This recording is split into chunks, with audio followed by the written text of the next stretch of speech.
আসন্ন ঈদুল আজহা ঘিরে ব্রাহ্মণবাড়িয়া ও সিরাজগঞ্জে জমজমাট হয়ে উঠছে পশুর হাটগুলো। দেশীয় খামারের পাশাপাশি দূর দূরান্ত থেকে হাটে আসছে গরু, মহিষ ও ছাগল।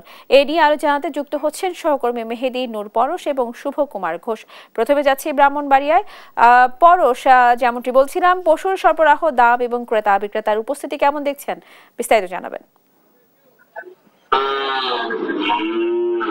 হ্যাঁ স্নেহা, পবিত্র ঈদুল আজহার আর মাত্র 10 দিন সময় বাকি আছে। ইতিমধ্যে ব্রাহ্মণবাড়িয়ার যে জমায়েত শুরু করেছে পশুর হাটগুলো। তো জেলায় এবার স্থায়ী এবং অস্থায়ী মিলে 121টি পশুর হাট বসেছে। এর মধ্যে স্থায়ী হচ্ছে 20টি এবং অস্থায়ী হচ্ছে 101টি। এবার জেলায় 14,000 খামারে প্রায় 1,35,000-এর মতো কিন্তু পশু কুরবানির জন্য প্রস্তুত রাখা হচ্ছে, যা গত বছরের তুলনায় অনেকটাই বেশি। তো আমি এখন দাঁড়িয়ে আছি যে ব্রাহ্মণবাড়িয়া সদর উপজেলার শৈলপুর যে স্থায়ী গরুর হাটে।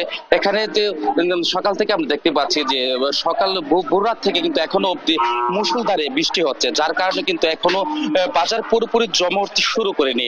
তো এই হাটে আসার পরে যে যারা বিক্রেতা রয়েছেন, যে খামারি, তারা বলছেন যে এই যে এটা একটি স্থায়ী হাট, এখানে মূলত দেশের বিভিন্ন প্রান্ত থেকে খামারিরা কিন্তু গরু, ছাগল, মহিষ নিয়ে কিন্তু এখানে আসেন বিক্রি করার জন্য।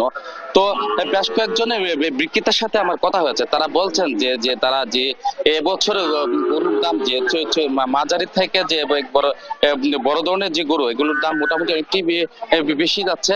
তো যে 1 থেকে 1.5 লক্ষ টাকার যেসব যে গরু রয়েছে, এগুলোর চাহিদা কিন্তু অনেকটাই বেশি।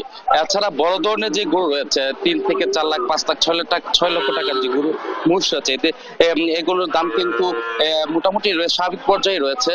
তো যারা বাজারে ক্রেতা রয়েছেন, কয়েকজন ক্রেতার সাথে আমার কথা হয়েছে, তারা বলছেন যে এখনো তারা তাদের চাহিদা পছন্দের পশু এখনো কিনে, তারা এখনো দাম দর হাঁকিয়ে নিয়ে কিন্তু তারা কিনবেন বলে আমাকে জানিয়েছেন। তারা বলছেন যে গত বছর তুলনায় এবার নাকি পশুর দাম একটু বেশি হতে পারে বলে তারা বলছেন। তো যে আমি যদি আপনাকে একটা তথ্য জানিয়ে রাখি, ব্রাহ্মণবাড়িয়া কিন্তু একটি সীমান্তবর্তী উপজেলা। এখানে কিন্তু ভারত থেকে বিভিন্ন সময় গরু আসার প্রবণতা দেখা যায়। তো খামারিরা বলছেন যে ভারত থেকে যদি চোরা গরু না আসে, প্রশাসনে তারা দৃষ্টি কামনা করছেন। তো জেলা প্রাণী সম্পদ কর্মকর্তা জানিয়েছেন আমাকে যে তারা তাদের প্রত্যেকটি টিম কিন্তু এখানে কাজ করছে বিভিন্ন হাটে। তো এখন আমি চলে যাব যে আমাদের সিরাজগঞ্জের যে প্রতিনিধি রয়েছেন শুভ কুমার ঘোষ। শুভ, আমাকে জানাবেন যে হাটের স্বাভাবিক পরিস্থিতি নিয়ে।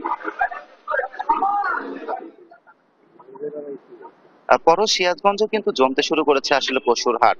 আজকে যে নিম্নচাপের ফলে যে বৃষ্টি হচ্ছে, সেই গুড়ি গুড়ি বৃষ্টি উপেক্ষা করে কিন্তু সকাল থেকে দেখতে পাচ্ছেন যে প্রচুর পশু কিন্তু সকাল থেকেই আসতে শুরু করেছে হাটে। এখন পর্যন্ত দেখতে পাচ্ছি যে এই হাটটা কিন্তু মূলত দুপুর থেকে শুরু হলেও সকাল থেকে এখন 11টা, সাড়ে 11টা বাজে, এখন পর্যন্ত কিন্তু প্রচুর পশু সরবরাহ হচ্ছে। এবং সিরাজগঞ্জ কিন্তু এমনিতেই পশু সমৃদ্ধ এলাকা, এই বৃষ্টি উপেক্ষা করে আসছে পশু। তবে যারা আসছেন তারা কিন্তু বলছেন যে এবছরে একটু মানে বড় গরুর চেয়ে ছোট গরুর দামগুলো কিন্তু একটু তুলনামূলক মানে বেশি, এবং চাহিদাও কিন্তু ছোট গরুর একটু বেশি আছে। এবং যেহেতু সিরাজগঞ্জে এবারে কিন্তু একটু জানিয়ে রাখতে চাই আপনাকে যে 6.5 লাখ পশু কিন্তু কোরবানি উপলক্ষে প্রস্তুত করা হয়েছে, এবং এটা কিন্তু সিরাজগঞ্জের চাহিদা আছে 2.5 লাখ পশুর মতো, যা যা এবার কিন্তু মানে চাহিদার 3 গুণ পশু সিরাজগঞ্জে প্রস্তুত করা হয়েছে, যা কিন্তু বাংলাদেশের বিভিন্ন প্রান্তে এই কোরবানি পশুর চাহিদা পূরণ করবে। এবং এই কোরবানির পশুর যে হাটগুলো আছে, সেই হাটগুলো কিন্তু যেন পশুর সমস্যা সমাধানের জন্য বা কোনো ধরনের জন্য রোগ বালাই থেকে শুরু করে এখানে কোনো সমস্যা না হয়, সেই কারণে কিন্তু প্রাণী সম্পদের পক্ষ থেকে মেডিকেল টিমও গঠন করা হয়েছে। আমরা একটু এই সার্বিক বিষয়গুলো নিয়ে একটু কথা বলার চেষ্টা করব। যে হাটের ইজারাদার আছেন আব্দুল সালাম, ইউপি সদস্য আব্দুল সালাম, আমরা তার সঙ্গে একটু কথা বলবো যে এবছর গরুর আমদানি কেমন আছে, গরুর দাম কেমন আছে। এবছর ধন্যবাদ আপনাকে। এবছর আমদানি আছে গরু, কিন্তু এখনো ঈদের কয়েকদিন বাকি আছে, ক্রেতারা পুরাপুরি নামে নাই আর কি। তবে মাঝারি গরুগুলার মূল্য বেশি আর কি, দামটা বেশি। মাঝারি এবং ছোট সাইজের গরুগুলার দাম বেশি। আর বড় গরু যেগুলাই, সেগুলো বড় বড় পার্টি যেগুলো নিয়ে রাখবে কোথায়, এই জন্য আরো 2-4 দিন পরে হয়তো বড় গরুর বাজারটা বোঝা যাবে আর কি। তাছাড়া আমদানি আছে। আর আমাদের এই হাটটা তো ঐতিহ্যবাহী, সিরাজগঞ্জ জেলার মধ্যে সবচেয়ে বড় গোহাট। এখানে ঢাকা, সিলেট, কুমিল্লার ব্যাপারীরা আসে, আর আমাদের লোকাল যারা ব্যাপারী পত্র আছে তারা এখান থেকে কিনে নিয়ে দেশের বিভিন্ন অঞ্চলে নিয়ে যায়। তবে হাটের সুনাম আছে। এখানে গাড়ি পার্কিং এর ব্যবস্থা আছে, গরু পরিবহনের ব্যবস্থা ভালো, ব্যাপারীদের থাকা খাওয়ার ব্যবস্থা ভালো আছে। সর্বদিক দিয়ে হাটটার একটা সুনাম আছে সারা দেশব্যাপী। আমি কালিয়াকান্দাপাড়া হাটের পক্ষ থেকে ক্রেতা বিক্রেতা এবং দেশবাসীকে ধন্যবাদ জানাই, আমন্ত্রণ জানাই আমাদের হাটটা। আপনাকেও ধন্যবাদ জানাচ্ছি। আসলে এই কালিয়াকান্দাপাড়া হাট কিন্তু শতবর্ষী পুরাতন একটি গরুর হাট, এবং এই এই হাট সহ কিন্তু এই হাটগুলো থেকে এবছরে কিন্তু প্রচুর রাজস্ব আদায় হয়ে থাকে। স্নেহা, এই ছিল আসলে সিরাজগঞ্জের পশুর হাট থেকে আমার কাছে সর্বশেষ তথ্য।